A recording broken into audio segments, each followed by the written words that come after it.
পূর্ব ধারণা আর মুসলিমদের প্রত্যাশা আমলে নিয়ে ইসরায়েল লক্ষ্য করে মঙ্গলবার ঝাঁকে ঝাঁকে ব্যালিস্টিক মিসাইল ছুড়েছে ইরান। স্থানীয় সময় মঙ্গলবার রাত ৮টার আগে মিসাইলগুলো ইসরায়েলের আকাশসীমা ভেদ করার পরপরই সাইরেনের শব্দ আর আকাশ প্রতিরক্ষা ব্যবস্থার পাল্টা হামলায় ধ্বংস করা ক্ষেপণাস্ত্রের বিস্ফোরণে সৃষ্টি হয় চরম উদ্বেগজনক পরিস্থিতি। রাস্তাঘাট, হোটেল, রেস্টুরেন্ট আর বাসাবাড়িতে থাকা ইসরায়েলিরা নিরাপদ আশ্রয়ের খোঁজে দিকবিদিক ছোটাছুটি শুরু করেন। হামলার পরপরই পুরানো অভিযোগের আঙুল উঠেছে তেহরানের দিকে। গুঞ্জন উঠেছে হামলার আগে এ বিষয়ে তথ্য দিয়ে সতর্ক করেছে ইরান। এতে পূর্ব প্রস্তুতির সময় পেয়েছে ইসরায়েল, ধ্বংস হয়েছে সিংহভাগ ক্ষেপণাস্ত্র, কমেছে ক্ষয়ক্ষতি। মিসাইল হামলার তথ্য মঙ্গলবার সকালেই পাওয়ার দাবি করেছে যুক্তরাষ্ট্র। জানানো হয়েছে ওই তথ্যের উপর ভিত্তি করে ইসরায়েলকে সতর্ক করা এবং আগাম প্রস্তুতি নেওয়া সহজ হয়েছে। ইরানের অন্তত ১৮০টি ক্ষেপণাস্ত্র ধ্বংসে মার্কিন সামরিক সহায়তার বিষয়টিও স্পষ্ট করেছেন পেন্টাগন মুখপাত্র।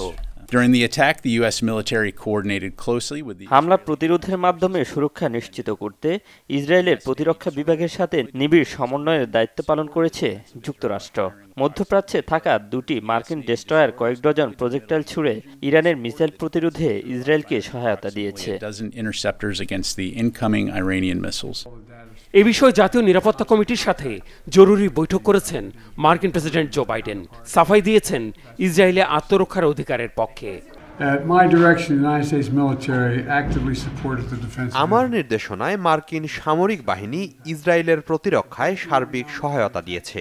মিসাইল হামলার প্রভাব পর্যালোচনা করছি আমরা। প্রাপ্ত তথ্যের ভিত্তিতে বলা যায় হামলাটি অকার্যকর হয়েছে, ব্যর্থ হয়েছে এবং ইসরায়েল ও যুক্তরাষ্ট্রের সামরিক সক্ষমতার নিদর্শন ছিল এটি। লেবানন আর গাজায় বর্বর হত্যাযজ্ঞে নীরব দর্শক মার্কিন পররাষ্ট্রমন্ত্রী অ্যান্টনি ব্লিংকেনও এই হামলার ঘটনায় ফুঁসে উঠেছেন। বলেছেন ইসরায়েলি হামলার ঘটনায় তীব্র নিন্দা জানানো উচিত বিশ্ব নেতাদের।